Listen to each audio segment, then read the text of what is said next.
ఒకరోజు తమ్ముడు అక్కకి ఫోన్ చేసి, అక్క, నీ మరదల్ని తీసుకుని ఇంటికి వస్తున్నాను అని చెప్తాడు. ఆ మాట వినగానే చాలా సంతోషించిన అక్క వారి కోసం ప్రత్యేకంగా ఏదైనా వండాలని ఇల్లంతా వెతికిందక్క. కానీ రెండే 2 ఆరెంజ్ పళ్ళు తప్ప ఇంకేమీ దొరకలేదు. వాటితో 2 గ్లాసుల జ్యూస్ తయారు చేసి వారి కోసం సిద్ధంగా ఉంచింది. కాలింగ్ బెల్ మోగ్గానే తమ్ముడు వచ్చేశాడని పరిగెత్తుకుంటూ వెళ్లి తలుపు తెరిచింది. ఎదురుగా తమ్ముడు మరదలతో పాటు మరదల తల్లి కూడా రావడంతో ఒక్క క్షణం ఆలోచనలో పడిపోయింది. అయినా వారిని ఆదరంగా లోపలికి ఆహ్వానించి కూర్చోబెట్టి వంటగదిలోకి వెళ్లి 2 గ్లాసుల జ్యూస్ తో పాటు 1 గ్లాస్ తో నీళ్లు కూడా తీసుకుని వచ్చింది. మరదల ముందు ఆమె తల్లి ముందు ఆరెంజ్ జ్యూస్ ఉంచి తమ్ముడి ముందు మాత్రం నీళ్ల గ్లాస్ ఉంచింది. మా తమ్ముడికి 7 అంటే ఇష్టమని చెబుతూ తన తమ్ముడి వంక చెమ్మగిలిన కళ్ళతో చూసింది. తమ్ముడు అది తాగి నిజం తెలుసుకున్నాడు. ఇంతలో తమ్ముడి అత్తగారు నాకు కూడా 7 కావాలని చెప్పడంతో ఒక్కసారిగా అక్క గుండె వేగంగా కొట్టుకోవడం మొదలుపెట్టింది. ఇప్పుడు ఏం చేయాలో అర్థం కాక అక్క కంగారు పడుతుంటే వెంటనే తమ్ముడు నేను వెళ్లి తెస్తానులేని చెప్పి వంటింట్లోకి వెళ్లి 1 గ్లాస్ కింద పడేశాడు. ఆ శబ్దం విని అందరూ వచ్చి ఏమైందని అడిగితే పొరపాటున 7 డ్రింక్ ఒలిగిపోయింది. నేను వెళ్లి ఇంకొకటి తెస్తాను అని చెప్పగానే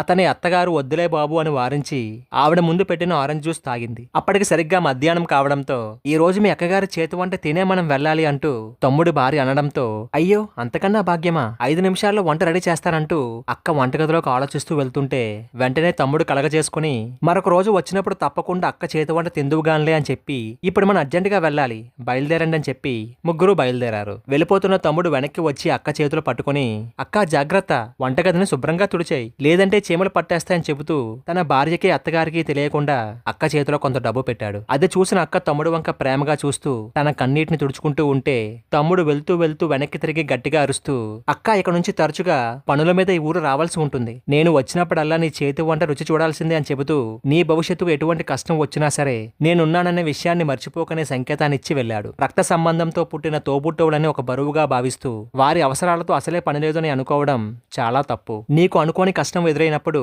మొత్తం సమాజం నిన్ను దూరం పెట్టినా నీకంటూ నీ వెనకాల అండగా నిలబడేవారు నీ తోబుట్టువులు మాత్రమే. మానవ జన్మ ఎత్తినందుకు కష్టాల్లో ఉన్న మీ తోబుట్టువులని ఆదరించండి. మీ తోబుట్టువులతో మీకున్న అపరూపమైన సంఘటనలు ఏమైనా ఉంటే కామెంట్లో తెలియజేయండి.